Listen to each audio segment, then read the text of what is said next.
ನಮಸ್ಕಾರ ವೀಕ್ಷಕರೇ, ಫ್ರೀಡಂ ನ್ಯೂಸ್ಗೆ ಸ್ವಾಗತ. ನಾನು ನಿಮ್ಮ ಸ್ವಾತಿ ಎಣ್ಣಿ. ಕಲಬುರಗಿ ಸೆಂಟ್ರಲ್ ಜೈಲಿನಿಂದ 3 ಕೈದಿಗಳು ಪರಾರಿ, ತೀವ್ರ ಶೋಧಾರಂಭ.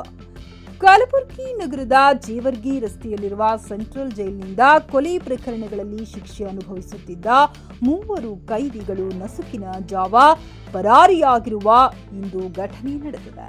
ಪರಾರಿಯಾದ ಕೈದಿಗಳನ್ನ ಬೀದರ್ ಜಿಲ್ಲೆಯ ಬಸವಕಲ್ಯಾಣ ತಾಲೂಕಿನ ಇಸ್ಲಾಂಪುರದ ಮಸ್ತಾನ್, ಔರತ್ ತಾಲೂಕಿನ ಸಂತಾಪುರ ಗ್ರಾಮದ ಸಂತೋಷ್ ಬಸಪ್ಪ ಹಾಗೂ ಬೀದರ್ ತಾಲೂಕಿನ ಬಕ್ಕಚೋಡಿ ಗ್ರಾಮದ ಸಾಗರ ಭೀಮರಾಯ ಎಂದು ಗುರುತಿಸಲಾಗಿದೆ.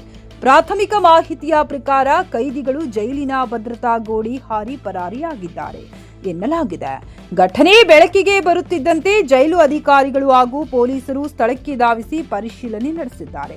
ಈ ಘಟನೆ ಫರ್ಹದಾಬಾದ್ ಪೊಲೀಸ್ ಠಾಣೆ ವ್ಯಾಪ್ತಿಯಲ್ಲಿ ನಡೆದಿದ್ದು, ಪರಾರಿಯಾದ ಕೈದಿಗಳ ಪತ್ತೆಗಾಗಿ ವಿಶೇಷ ತಂಡಗಳನ್ನು ರಚಿಸಿ ವ್ಯಾಪಕ ಶೋಧ ಕಾರ್ಯಾಚರಣೆ ಕೈಗೊಳ್ಳಲಾಗಿದೆ. ಜಿಲ್ಲೆಯಾದ್ಯಂತ ಹಾಗೂ ಗಡಿ ಭಾಗಗಳಲ್ಲಿ ಪೊಲೀಸರು ಕಟ್ಟೆಚ್ಚರ ವಹಿಸಿದ್ದು, ಕೈದಿಗಳ ಬಂಧನಕ್ಕೆ ಬಲೆ ಬೀಸಿದ್ದಾರೆ. ಸ್ವತಃ ಗೃಹ ಸಚಿವರ ತವರಿನಲ್ಲಿ ಇಂತಹ ಲೋಪ ನಡೆದಿರುವುದು ಸಾರ್ವಜನಿಕ ವಲಯದಲ್ಲಿ ತೀವ್ರ ಚರ್ಚೆಗೆ ಗ್ರಾಸವಾಗಿದೆ. ಕಲಬುರಗಿ ಕೇಂದ್ರ ಕಾರಾಗೃಹದಿಂದ 3 ಸಜಾ ಕೈದಿಗಳು ತಪ್ಪಿಸಿಕೊಂಡು ಹೋಗಿರೋ ಬಗ್ಗೆ ಮಾಹಿತಿ ಬಂದು ತಕ್ಷಣ ನಾನಾಯ್ತು ಮತ್ತು ಡಿಸಿಪಿ ಮತ್ತು ಇತರರೆಲ್ಲ ಸ್ಥಳಕ್ಕೆ ವಿಸಿಟ್ ಮಾಡಿ ಪರಿಶೀಲನೆ ಮಾಡಿದ್ವಿ. ಮತ್ತು ಈಗಾಗಲೇ ಪ್ರಿಸನ್ ಅಧಿಕಾರಿಗಳು ಏನಿದ್ದಾರೆ ಸಂಬಂಧಪಟ್ಟವರು ದೂರ ನೀಡ್ತಾ ಇದ್ದಾರೆ. ಆ ದೂರಿನ ಮೇರೆಗೆ ಪ್ರಕರಣ ದಾಖಲು ಮಾಡಿಕೊಂಡು ಏನು ತಪ್ಪಿಸ್ಕೊಂಡು ಹೋಗಿದ್ದಾರೆ ಸಜಾ ಕೈದಿಗಳು, ಅವರನ್ನ ಪತ್ತೆ ಮಾಡಲಿಕ್ಕೆ ನಾವು 3 ವಿಶೇಷ ತಂಡಗಳನ್ನ ಮಾಡಿದ್ವಿ. ಆದಷ್ಟು ಬೇಗ ಅವರನ್ನ ಬಂಧಿಸ್ತೀವಿ. ಬೇಸಿಕಲಿ ಇವರೆಲ್ಲ ಏನಿದ್ದಾರೆ 3 ಜನ ಆರೋಪಿಗಳು ಮೂಲತಃ ಬೀದರ್ ಜಿಲ್ಲೆಯವರಿದ್ದಾರೆ ಮತ್ತು 3 ಜನರಿಗೆ ಸಜೆ ಆಗಿದೆ. 2 ಜನ ಆರೋಪಿಗಳಿಗೆ ಲೈಫ್ ಸೆಂಟೆನ್ಸ್ ಆಗಿದೆ ಕೊಲೆ ಪ್ರಕರಣದಲ್ಲಿ ಮತ್ತು ಇನ್ನೊಬ್ಬ ಆರೋಪಿಗೆ 20 ವರ್ಷ ರಿಗರಸ್ ಇಂಪ್ರಿಸನ್ಮೆಂಟ್ ಒಂದು ಪೋಕ್ಸೋ ಕೇಸಲ್ಲಿ ಸಜೆ ಆಗಿರುವಂಥದ್ದು. 3 ಜನ ಮೂಲತಃ ಬೀದರ್ ಜಿಲ್ಲೆಯವರಿದ್ದಾರೆ ಮತ್ತು ಒಂದು ಏನು ಬ್ಯಾರಕ್ ನಂಬರ್ 5 ಇತ್ತು, ಅಲ್ಲಿಂದ ಇವರು ತಲೆಮರೆಸ್ಕೊಂಡಿರೋ ಬಗ್ಗೆ ಮಾಹಿತಿ ಇದೆ. ಹೆಚ್ಚಿನ ಒಂದು ತನಿಖೆ ಈಗಾಗಲೇ ನಡೀತಾ ಇದೆ. ಸ್ಥಳಕ್ಕೆ ನಾವು ಸೋಕೋ ಟೀಮ್ ಅವರಿಗೆ ಕೂಡ ಕರೆಯಿಸಿ ಏನು ಸ್ಥಳ ಇದೆ ಅದನ್ನ ವೈಜ್ಞಾನಿಕವಾಗಿ ಪರಿಶೀಲನೆ ಕೂಡ ಮಾಡ್ತಾ ಇದ್ದೀವಿ.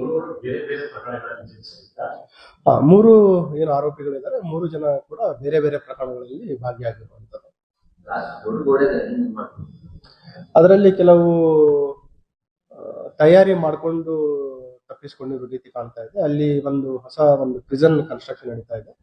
ಅದಕ್ಕೆ ಬೇಕಾಗಿರುವ ಒಂದು ಏಣಿ ಅದನ್ನ ಬಳಸಿಕೊಂಡು ಏನು main high rise compound wall ಇದೆ ಅದರಿಂದ ಜಂಪ್ ಮಾಡಿ ತಪ್ಪಿಸ್ಕೊಂಡು ಹೋಗಿದ್ದಾರೆ. ಒಂದು ಏನು ಬ್ಯಾರಕ್ ಇದೆ, ಸೆಲ್ ಏನಿದೆ, ಅದರಲ್ಲಿ ವಾಶ್ರೂಮ್ ಅಲ್ಲಿರೋ ಒಂದು ಗ್ರಿಲ್ ಕಟ್ ಮಾಡಿ ಆ ಗ್ರಿಲ್ ಇಂದ ತಪ್ಪಿಸ್ಕೊಂಡು ಹೋಗಿದ್ದಾರೆ.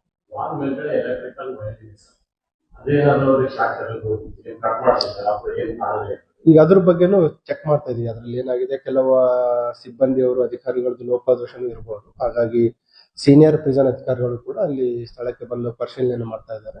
ಯಾರ್ದಾದ್ರೂ ಅದರಲ್ಲಿ ನೆಗ್ಲಿಜೆನ್ಸ್ ಇದ್ರೆ ಕೂಡ ಅವ್ರ ಮೇಲೂ ಕೂಡ ಕ್ರಮ ಕೈಗೊಳ್ಳಲಿಕ್ಕೆ ಅವರ ಸಂಬಂಧಪಟ್ಟ ಅಧಿಕಾರಿಗಳಿಗೆ ನಿರ್ದೇಶನವನ್ನು ಕೂಡ ನೀಡಿದೆ.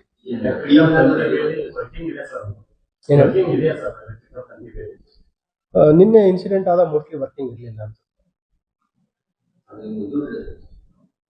ವಿಶೇಷ ತಂಡಗಳು 3 ವಿಶೇಷ ತಂಡಗಳನ್ನು ಮಾಡಿದ್ವಿ. ಈಗಾಗಲೇ ಒಂದು ಟೆಕ್ನಿಕಲ್ ಅನಾಲಿಸಿಸ್ ಮಾಡಲಿಕ್ಕೆ ಮತ್ತು ಸುತ್ತಮುತ್ತಲಿನ ಪರಿಶೀಲನೆ, CCTV ಫುಟೇಜಸ್ ಗಳನ್ನ ಮಾಡಲಿಕ್ಕೆ ಮತ್ತು ಫೀಲ್ಡ್ ಇಂಟೆಲಿಜೆನ್ಸ್ ಕಲೆಕ್ಟ್ ಮಾಡ್ಲಿಕ್ಕೂ ಕೂಡ ನಾವು ಹೇಳಿದೀವಿ. ಮತ್ತು ಈಗಾಗಲೇ ಏನಿದು ರೇಂಜ್ DIG ಅವರಿದ್ದಾರೆ ಮತ್ತು SP ಬೀದರ್ ಅವರಿಗೂ ಕೂಡ ಮಾಹಿತಿಯನ್ನು ನೀಡಿದ್ದೀವಿ.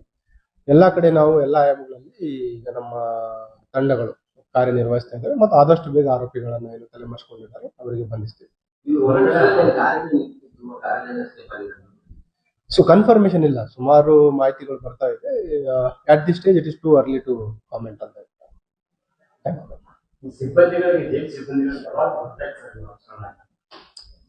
ಎಕ್ಸಾಕ್ಟ್ ಟೈಮ್ ಲೈನ್ ಈಗ ಹೇಳಲಿಕ್ಕಾಗಲ್ಲ. It has to be enquired. ಅವ್ರೇನು ಪ್ರಿಲಿಮಿನರಿ ಎಂಕ್ವೈರಿ ಮಾಡ್ತಾರೆ.